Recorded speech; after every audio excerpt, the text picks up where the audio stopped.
Bom dia a todos.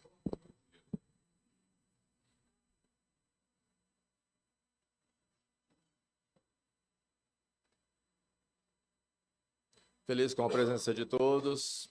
Deus abençoou-os e trouxe-os todos aqui. Amém? É propósito de Deus. Nós, como cristãos, bons cristãos e conhecedor da Sagrada Escritura, não acreditamos em acaso. Acreditamos num poder soberano de Deus sobre tudo e sobre todos.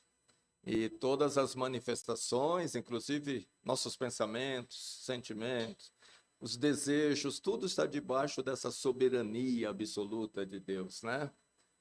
E, de fato, foi do propósito dele que cada um de nós estivéssemos aqui hoje. Senão, certamente não estaríamos.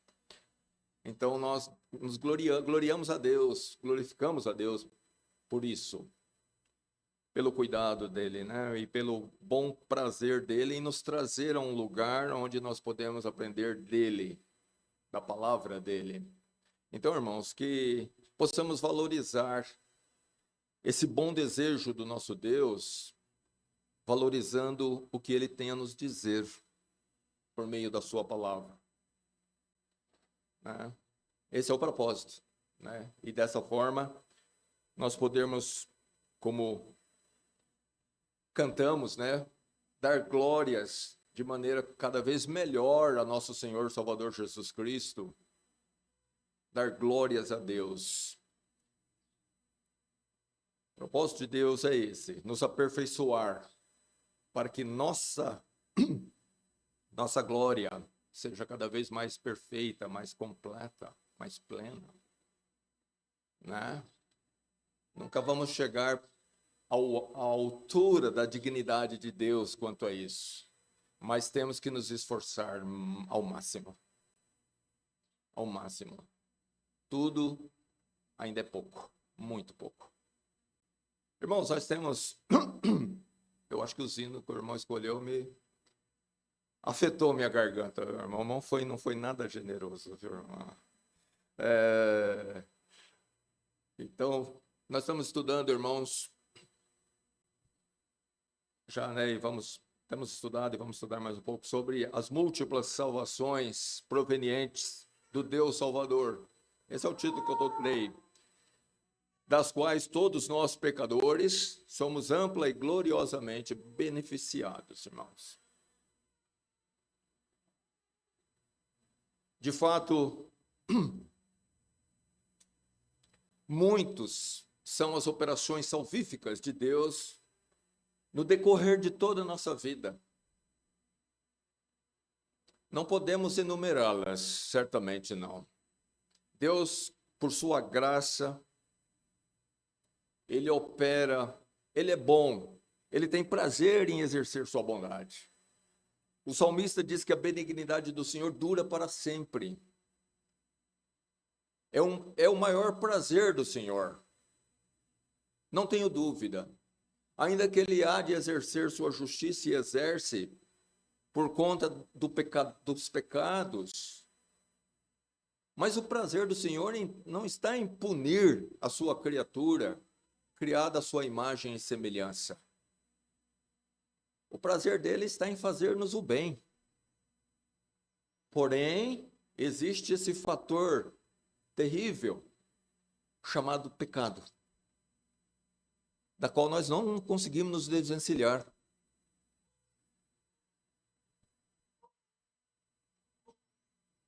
E logo, irmão, por conta do pecado, nós já falamos sobre isso, né? Também evidenciou aspectos da natureza de Deus. A sua longanimidade se mostrou por conta dos nossos pecados. A sua benignidade, ela se mostrou mais evidencialmente por conta do pecado, do mal que veio ao mundo. Quando nós entendemos do que nós somos merecedores por conta do pecado, logo nós vemos como esses atributos de Deus são tão presentes na nossa vida. Sua graça, sua paciência, sua benignidade, sua longanimidade, todas essas providências que Deus faz para nós e e quanto Ele não nos trata conforme nós deveríamos ser tratados, se fosse Ele deixar de lado esses atributos e nos tratar tão somente conforme a sua reta justiça. Mas aí você percebe, olhando a Sagrada Escritura, que também o amor, a benignidade, a longanimidade, a paciência, a misericórdia, tudo isso também é justo. Deus nunca faz nada fora de justiça, da justiça. É justo ele ser benigno, é justo ele dar vazão ao seu amor.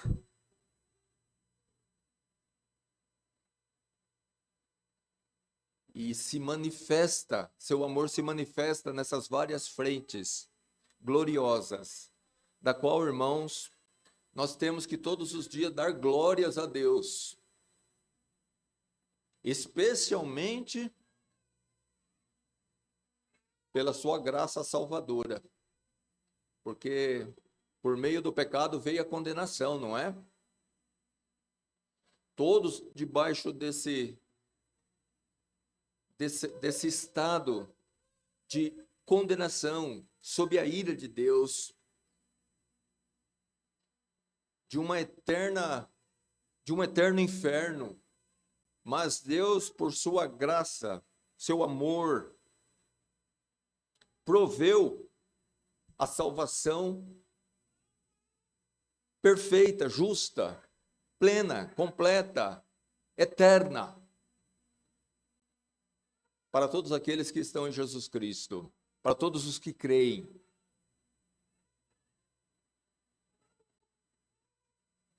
Mas além dessa salvação, que é o maior de todas, certamente, ele manifesta também no nosso cotidiano, né, irmãos? Seus atos salvíficos, né?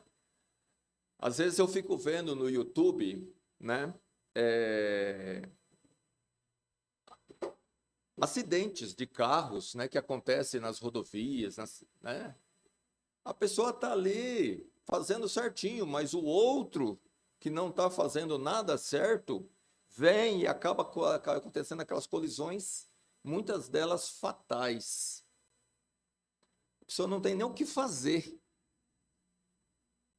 E eu fico pensando, Senhor, o Senhor tem me salvado nas minhas viagens. Então, irmão, se nós formos pensar, Deus nos salva de muitas situações, né? Deus nos salva de uma pobreza onde nós poderíamos chegar a um estado de não ter nem o que comer, nem o que vestir. Tem muita gente no mundo nessa situação. Não são poucos. Deus nos salva de doenças mortais, malignas. Deus vive nos salvando. E Ele faz isso por seu grande amor, que Ele tem pelo seu povo. E muitas vezes Ele faz isso por amor do seu grande nome. Ele não pode negar a si mesmo. Ele não pode negar o que Ele é. Ele não pode negar o seu amor. E Ele exerce a benignidade, que é uma dos ramos do seu amor, até sobre os ímpios. Porque Ele não pode negar a si mesmo.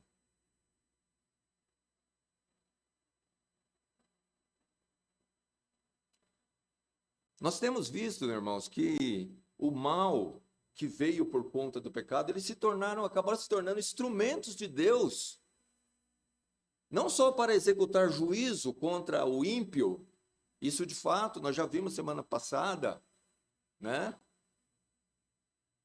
Deus usa das pestes, das doenças, das guerras, para exercer juízo contra povos inteiros, contra determinadas pessoas, e sempre com justiça. Por quê? Porque sempre há o quê? O pecado no meio. É idolatria, feitiçaria, fornicação, prostituição, lascívia, pecados. faz com que Deus exerça juízo. Ele usa dos males que veio à existência por conta do pecado para exercer juízo. Terremotos, tempestades, vulcões, enfim, tudo que veio à existência por conta do pecado. Você já pensou que tudo isso existe por conta do pecado? Quando Deus amaldiçoou a terra lá no Éden, irmão, aquilo lá é muito mais abrangente do que muitas vezes a gente pensa.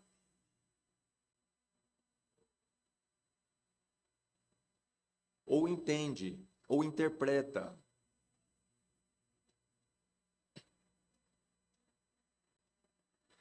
Então, Deus usa dos males para punir os pecadores, como nós já vimos, né, na semana passada. Inclusive, o texto que mais nos diz respeito era o que estava lá em Josué, no 24:20, que nós lemos, né? Quando Josué disse, se deixardes ao Senhor, ou seja, se deixar de ser obediente, se passar a pecar, e servirdes aos deuses estranhos, que no caso eles estavam entrando numa terra onde o povo da terra era idólatra, então Deus, ele, né, no caso, se tornará e vos fará o mal, e vos consumirá, depois de vos ter feito o bem. Isso serve de uma advertência para nós, irmãos.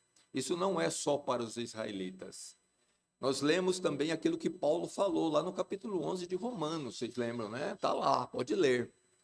Quando Paulo fala com muita propriedade que se Deus não poupou os ramos originais, que são os israelitas que pecaram, não pense que ele vai poupar nós, que fomos enxertados. Se os originais foram punidos por conta dos seus pecados, não são os gentios, os ramos enxertados, que Deus vai poupar, se houver pecado, irmãos. Consideremos. Como a Bíblia diz, nós temos que considerar duas coisas: a benignidade e a severidade de Deus. Ambas são fato. Mas que não venhamos a ser alvo da sua severidade, irmãos. Antes, em perfeita obediência a Deus, que nós sejamos alvo das suas bênçãos. Amém? Veja, irmãos, que está, de certa forma, sob nós o bem e o mal. Deus propõe sempre o bem e o mal, a vida e a morte, a bênção e a maldição.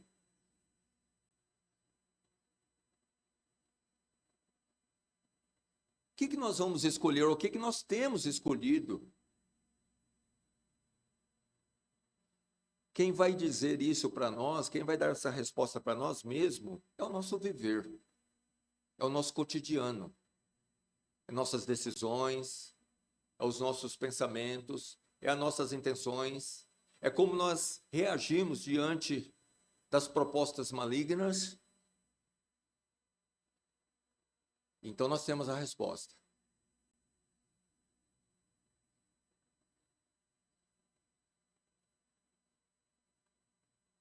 Nós vimos também, irmãos, já semana passada, que por meio dos males, né, inclusive das doenças, Deus usa delas para advertir do seu próprio povo, a sua igreja. Nós falamos da igreja de Corinto, está lá em 1 Coríntios, no capítulo 11, que por conta daquela igreja estar tratando de forma leviana a ceia do Senhor, não considerando os elementos, não considerando a simbologia dos elementos, eles acabaram, muitos deles, ficando fracos, alguns doentes e alguns que chegaram à morte. E Paulo é bem claro, irmãos, em afirmar que foi por conta da forma indigna com que eles estavam tratando a ceia do Senhor.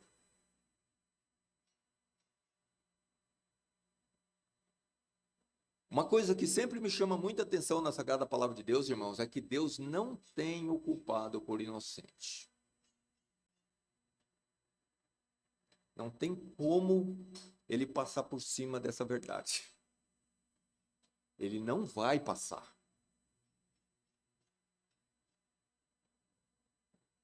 E mais, irmãos, cuidado com a reincidência no pecado. Deus abomina o pecado cometido, qualquer um deles, mas aqueles pecados que se repete vai provocando a ira de Deus. Se nós olharmos a palavra de Deus, especialmente no Velho Testamento, nós vamos ver que é exatamente isso. Deus suportou os pecados da nação de Israel. Ele foi suportando e mandando os profetas para adverti-los, enviando, madrugando os profetas. Deus enviava-os de madrugada para que eles se convertessem. Mas eles continuaram com os pecados, e sempre a maioria os mesmos pecados. E o resultado é que chegou num ponto onde não tinha mais remédio. E é de fato o termo que a Bíblia usa. Não teve mais remédio algum. Ou seja, não tinha mais cura. Foi longe demais. E ele até, impressionante que Deus usa até os grandes servos dele para exemplificar de que ele não iria voltar atrás da sua decisão. Lá em Ezequiel ele fala, olha, ainda que Samuel, ainda que Daniel, ainda que Noé se pusesse diante de mim, a minha alma não seria com esse povo. Ele está falando ali dos maiores. Moisés é outro usado. Grandes homens de Deus.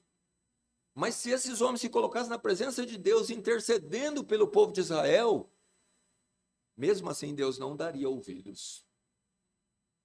Porque eles foram longe demais.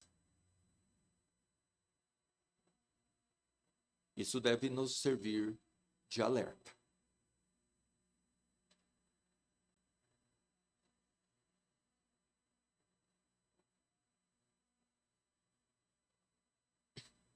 Mas por meio, irmãos, também dos males, Deus faz o bem. É impressionante, né, irmão? Como Deus pega coisas ruins e dela faz uma coisa muito, muito boa. Vamos ver isso. Ele usa, por exemplo, dos males, né, das coisas ruins, para principiar a salvação de pecadores. E, aliás, não só de poucos, mas de muitos. Deus não salva o pecador por conta do mal. Existe um dito muito errado, meus irmãos, que alguns usam, que diz assim, se não vai por bem, se não quer dizer, tipo assim, se não vai se salvar pelo bem, vai se salvar por meio do mal. O mal não leva nenhum pecador ao arrependimento e à fé em Jesus Cristo. Ele serve como um meio pela qual esse pecador, sofredor, é levado à palavra de Deus, e por meio dessa palavra é que Deus verdadeiramente vai operar a salvação. E nós vamos ver isso num exemplo aqui muito claro. Os irmãos já até sabem onde eu vou. Eu vou lá em Atos, capítulo 16, no verso 17, até o 33. É uma leitura até longa. E aqui está falando da conversão de um carcereiro. Vamos lá do 17. Eu estou na palavra de Deus. Eu estou aqui no computador, irmão, mas eu peguei o texto da Bíblia e só transportei para cá, tá? Se tiver alguma coisa errada, os irmãos podem falar. Diz assim no 17: Esta mulher que estava seguindo a Paulo e a Silas. Esta, seguindo a Paulo e a nós, 16. Tô errado? 16, 17? Tá certo? Ufa, agora já me deu até um suador aqui. Eu falei, meu Deus, peguei errado. É do carcereiro. Nós vamos chegar lá.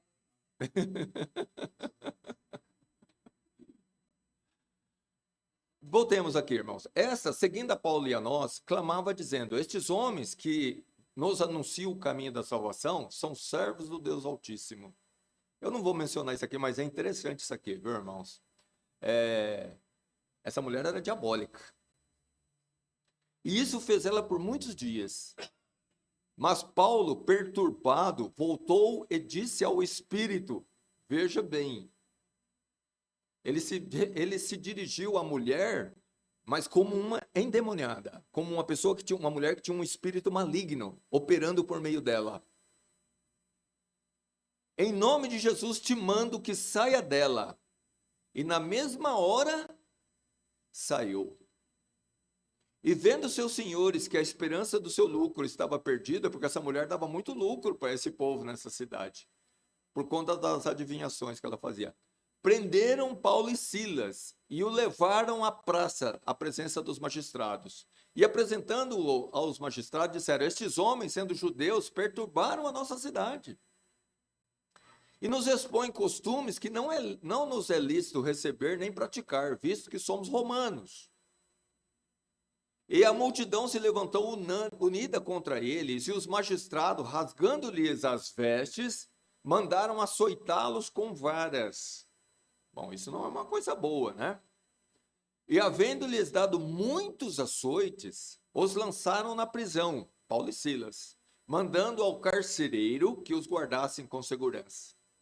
O qual, tendo recebido tal ordem, os lançou no cárcere interior e lhes segurou os pés no tronco. E perto da meia-noite, Paulo e Silas oravam e cantavam hinos a Deus, e os outros presos os escutavam. Olha a reação maravilhosa desses dois servos de Deus. De repente, sobreveio um grande terremoto, que os alicerces do cárcere se moveram, e logo se abriram todas as portas, e foram soltas as prisões de todos. E acordando o carcereiro não estava, muito alerta, né? E vendo abertas as portas da prisão, tirou a espada e quis matar-se, cuidando que os presos já tinham fugido. Mas Paulo clamou com grande voz, dizendo: não te faças nenhum mal, que todos estamos aqui. Todos aqui estamos. E pedindo luz, saltou dentro o carcereiro, né? E todo trêmulo, se prostrou ante a Paulo e Silas. E tirando-os para fora, disse: senhores, que é necessário que eu faça para ser salvo? E eles disseram: crê no Senhor Jesus Cristo e serás salvo, tu e a tua casa. Olha o 32. Eles pregavam a palavra do Senhor e a todos que estavam em sua casa. E tomando-os ele consigo naquela mesma hora da noite, lavou-lhes os vergões, e logo foi batizado ele e todos os seus. Veja bem, irmãos, olha só, Paulo e Silas pregando o evangelho verdadeiro e agindo pelo poder de Deus sobre aquela mulher que tinha um espírito maligno operando nela e por meio dela, levou homens gananciosos, né? Porque na verdade, ainda que foi um bem que Paulo fez àquela mulher, por meio do poder de Deus, eles perderam dinheiro e, né, o homem maligno, o homem mundanista, irmão, ele é o Deus dele é o dinheiro.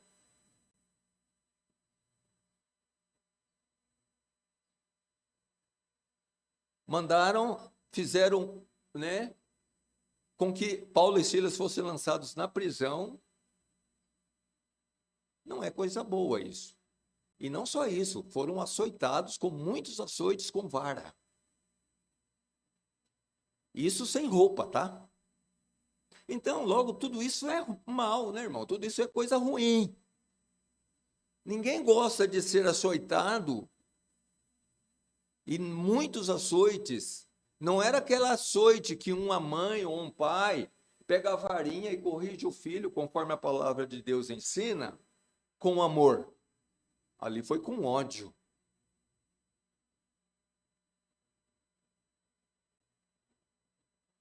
Eu fico pensando como eu teria reagido no lugar de Paulo ou Silas. E depois lançado no cárcere, era um buraco, tá? E preso no tronco. Será que eu estaria cantando e louvando ao Senhor? Ou eu estaria chorando e talvez até maldizendo?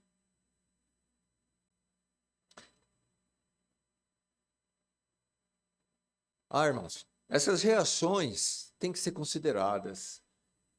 Senhor, dê essa glória a nós, de nós reagirmos tal qual esses grandes servos do Senhor, diante do maligno, diante dos ataques do Satanás. Satanás queria emudecer Paulo e Silas, mas antes, ao contrário disso, o que aconteceu foi que Deus usou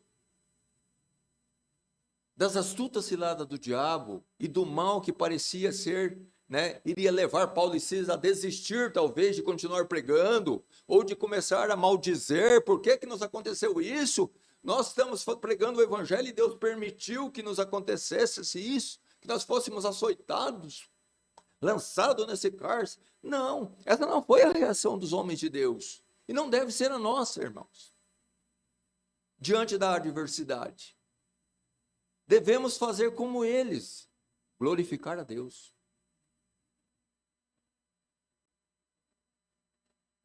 Cantar hinos a Deus. Muito maior, irmãos, são as bênçãos do que os males, da qual nós não somos dignos das bênçãos. Paulo e Silas foram salvos por Jesus Cristo, isso basta. Irmãos, nós fomos salvos por Jesus Cristo de uma perdição eterna. Isso basta. O que pode ser maior do que mal nessa vida pode ser maior do que a nossa salvação? Ou que possa equiparar?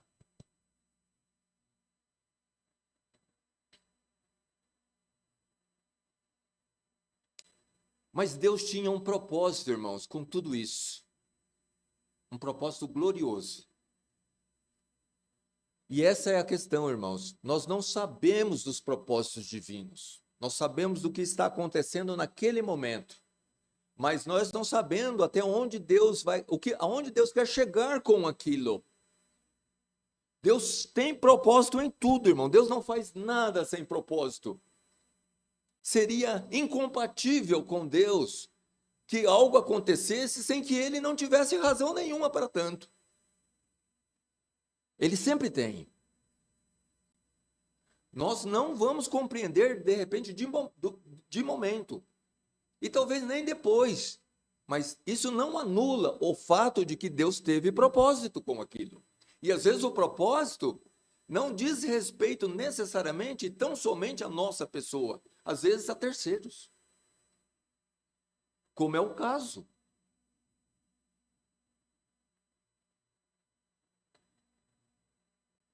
Deus quis fazer bem àquele carcereiro e à sua família. Deus quis salvá-los. Os métodos de Deus, irmãos, não podem ser questionados.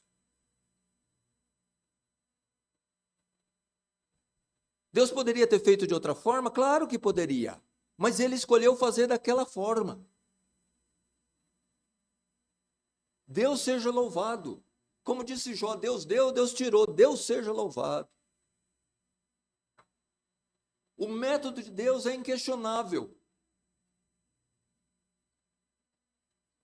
Por isso que Paulo, lá no capítulo 9 de Romanos, ele fala, por um acaso, o oleiro não tem poder sobre o barro para fazer dele o que quer? Deus não tem poder para fazer do jeito que ele quer, como quer, quando quer e com quem quer? Claro que ele tem. Ele tem toda a autoridade. A nós compete louvar ao Senhor e glorificar a Ele, falar: Senhor, o Senhor é santo e justo em todas as suas obras, em todos os seus feitos. Amém. Eu fico feliz de ser participante, ainda que seja por meio de sofrimentos. Paulo e Silas passou essa dor de ter sido açoitados e presos. A Bíblia fala, né, irmão, do carcereiro. Mas eu não duvidaria se muito daqueles presos que ouviam atentamente Paulo e Silas louvar a Deus, a Bíblia, acabamos de ler sobre isso, se muitos deles não foram convertidos também.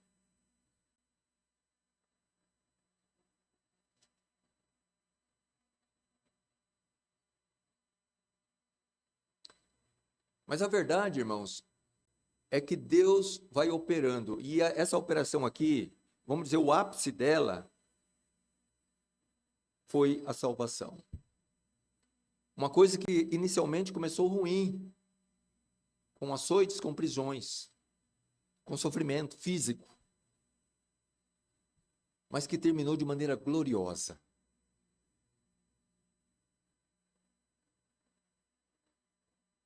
Senhores, o que eu devo fazer para me salvar? Aquele carcereiro entrou em pânico, né? Porque se os presos tivessem fugido, irmão, a sentença era uma só, a morte. A gente até duvida se quando ele falou aqui para Paulo e Silas, o que eu devo fazer para me salvar, se ele estava falando da salvação em relação à perdição eterna ou se ele estava falando da salvação em relação às autoridades romanas. Mas uma coisa é certa, Paulo pegou o gancho. Crê no Senhor Jesus Cristo e será salvo, tu e a tua casa. Mas veja, irmãos, é importantíssimo aqui o que está no versículo 32. Eles pregavam a palavra do Senhor, não só ao carcereiro, mas a todos que estavam em sua casa. Irmãos, a salvação, como nós bem sabemos, ela é por meio da pregação da palavra. Se você quer que um ente querido seu, alguém da sua casa, alguém do seu entorno, se salve, uma coisa é certa, isso não vai acontecer se a palavra de Deus pregada não chegar até ele. Porque Deus salva o pecador por meio da sua palavra. E não há outro meio. Toda a operação de salvação é por meio da palavra de Deus. A operação do Espírito Santo na regeneração, no arrependimento, na fé, é por meio desse livro aqui, ó. A palavra de Deus, a Bíblia Sagrada. E lhes pregavam a palavra do Senhor. E Deus operou a salvação. E eles foram salvos, tanto o carcereiro quanto toda a sua casa. E depois nasceu uma igreja lá em Filipos. Inclusive, tem uma carta desse mesmo apóstolo Paulo a esta igreja. A carta de Paulo aos Filipenses. Então, irmãos, Deus usa do mal, das coisas ruins, que aparentemente e perceptivelmente são ruins, para fazer o bem. E às vezes o bem não é a nós, é a outro. E Deus está usando de nós, se valendo de nós, mesmo que nós estejamos padecendo a dor. Mas será que Deus, Paulo e Silas tinham razão para se arrepender de ter sido lançado na prisão? Não. A prisão levou ele ao carcereiro e a sua família. E, consequentemente, a salvação daquela casa. É Deus operando, inclusive por meio do mal.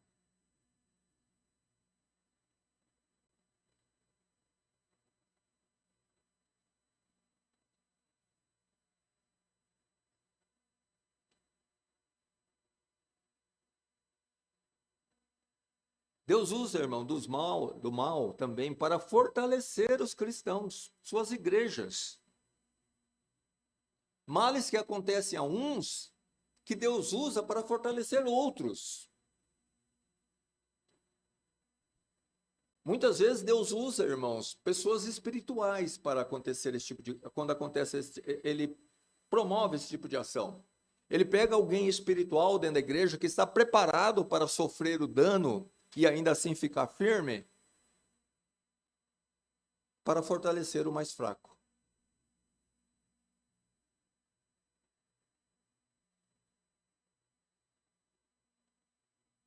Lá em Filipenses, aí, nós estamos falando de Filipenses, vamos lá para Filipenses, no capítulo 1. Do versículo 12 até o 14, nós vamos ler.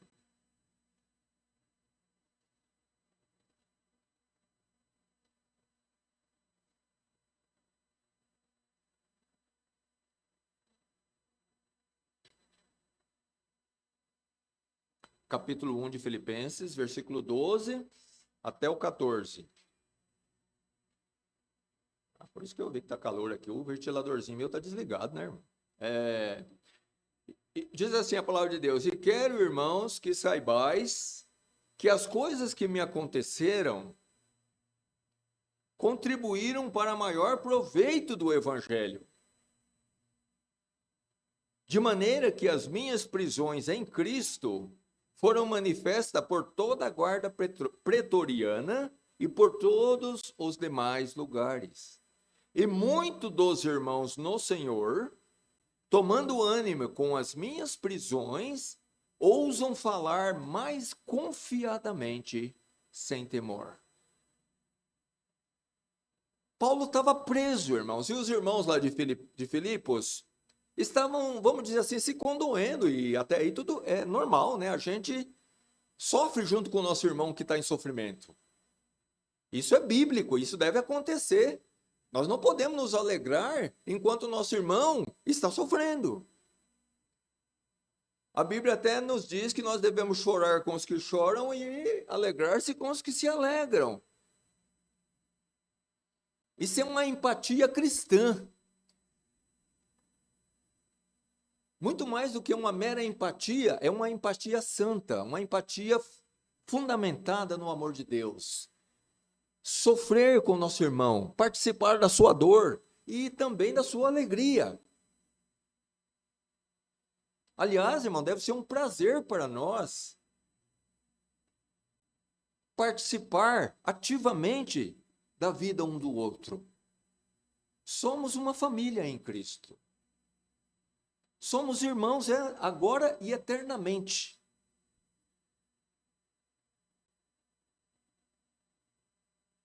Então deve ser uma honra, eu diria, eu vou ter mais longe, eu diria que deve ser uma honra para nós ver um irmão participando da nossa aflição e também na nossa alegria.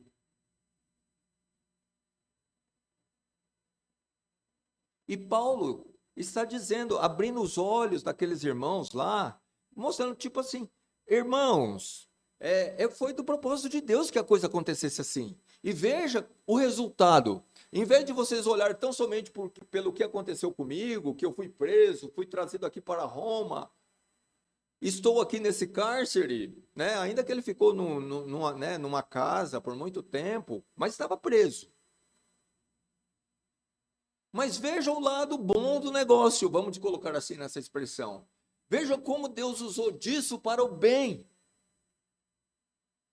O que para mim não foi tão bom, mas foi muito bom para outros. Novamente, o mesmo aspecto que nós já mencionamos, irmãos. Ele fortaleceu, nesse caso aqui não foi salvação, mas fortalecimento da igreja. Deus usou desse servo seu, Paulo, cheio do Espírito Santo. Ele estava preparado para suportar o dano, o preço da piedade vivida ao pé da linha, né? Ao pé da letra. Vivia piamente em Cristo, como ele mesmo disse lá em Timóteo.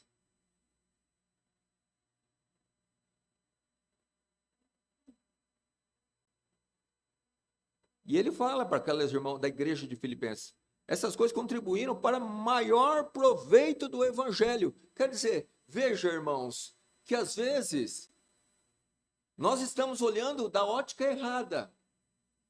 Nós estamos olhando para nós, nosso corpo, nosso bem-estar, mas não estamos vendo o proveito do evangelho em razão daquilo. Paulo estava vendo o proveito do que tinha acontecido, enquanto que os irmãos de Filipe estavam vendo apenas o sofrimento do homem de Deus, do seu servo, do seu amado irmão. É isso que nós temos que ter, essa percepção aguçada. Perceber que, na verdade, aquilo está contribuindo muito mais do que nós talvez estamos percebendo, para um bem muito maior do que necessariamente o mal que está acontecendo. De maneira que ele fala aqui, né? Que as minhas prisões em Cristo foram manifestas por toda a guarda pretoriana. Quer dizer, muita gente ouviu falar dele, do porquê que ele estava ali, que era por causa do evangelho, por causa de Jesus Cristo, por causa da crença nele na ressurreição.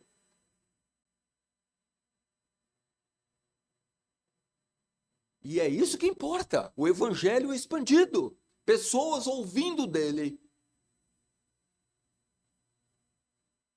E possíveis conversões. Irmão, que sofrimento pode se equivaler à salvação de uma alma? Que sofrimento físico que eu estou falando pode equivaler à salvação de uma alma perdida?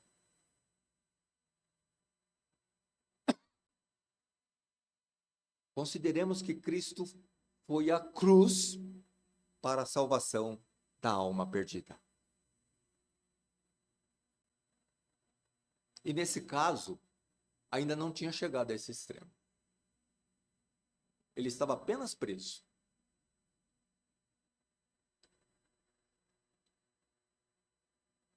Por toda a guarda pretoriana e por todos os demais lugares. Isso era a alegria do servo de Deus, a alegria desse homem, do apóstolo Paulo.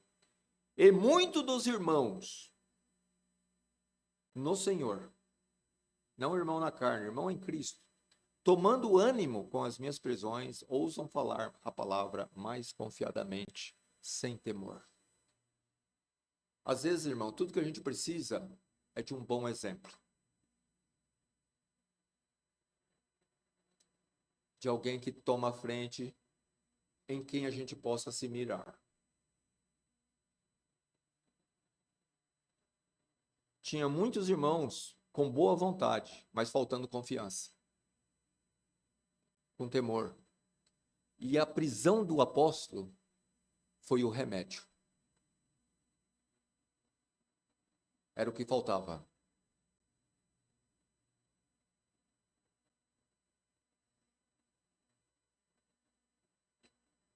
Deus usa dos males para fortalecer a sua igreja.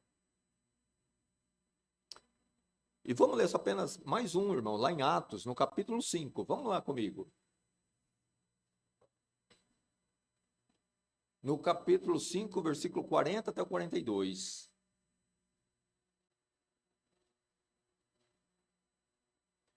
Aqui os apóstolos, irmãos, estavam sendo coagidos, ou seja, a não falar mais no nome de Jesus Cristo. Eles tinham que se calar. Era uma obra do diabo, do começo ao fim. O diabo querendo calar a igreja de Jesus Cristo e até então, a primeira. E especialmente calar os principais dela, que no caso eram os apóstolos. Deus sempre, o diabo não dá ponto sem nó, irmãos. Ele sabe onde atacar e por onde atacar.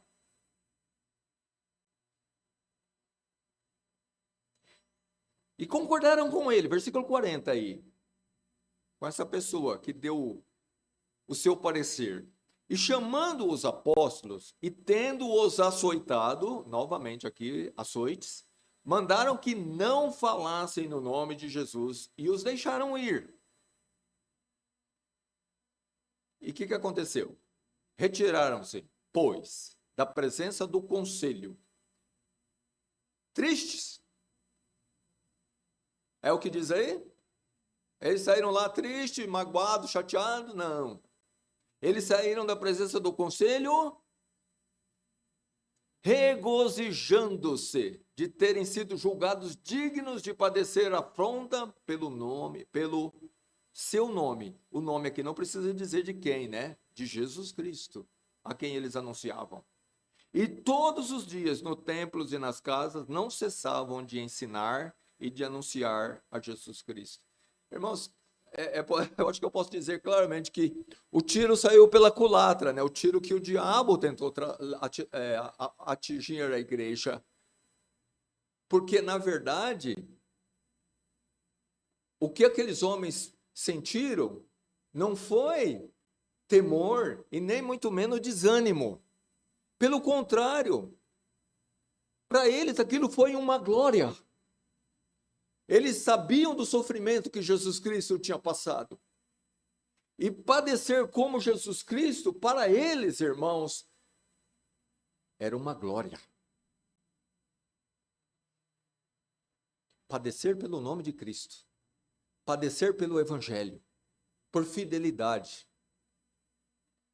Não deve ser diferente, irmão, conosco, com nossa igreja. Eles foram açoitados. Sofreu na carne. Mas o sofrimento da carne fortaleceu o espírito. Às vezes é assim que Deus opera. Deus faz com que esse corpo de morte sofra para que aquilo que é importante realmente, a nossa alma, que ela revigore. Lembra do espinho na carne que Paulo teve? Aquilo foi usado por Deus para fazer com que ele continuasse forte no Senhor. E às vezes o espinho não pode ser tirado, ele tem que ser deixado. Porque é com ele ali que nós seremos fortes. Deus usa, irmão, dos males para o nosso bem espiritual.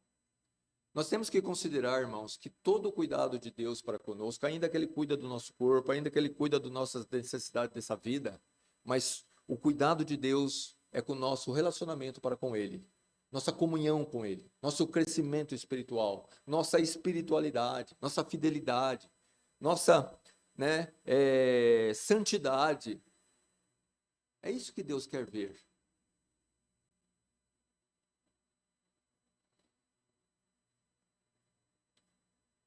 Novamente, o que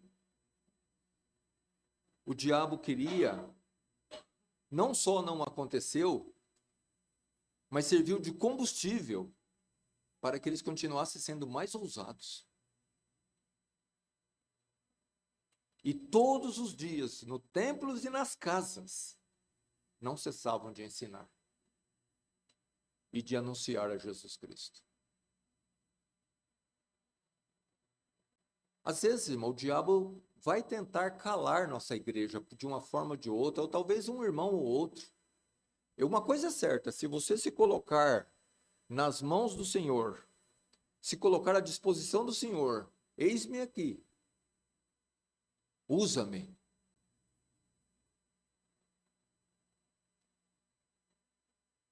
Certamente que o inimigo vai crescer os olhos para cima de você. O diabo não está preocupado com os fracos, ele se preocupa com os fortes.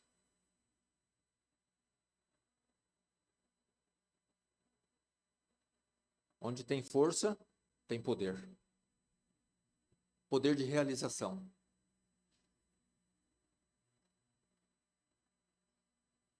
Mas que a nossa reação sempre seja essa. Diante do mal, irmãos, em vez de nós maldizer, desanimar, ficar famosa autocomiseração, né? Coitado de mim, como eu sofro. Vamos ter aquela reação que teve Paulo e Silas na prisão. Em vez de chegar na igreja com as duas orelhas caídas, que por sinal é um mau testemunho, nós devemos chegar regozijando pelo que Deus tem feito por nós e por meio de nós. Vamos encerrar por aqui, irmãos? Vamos orar.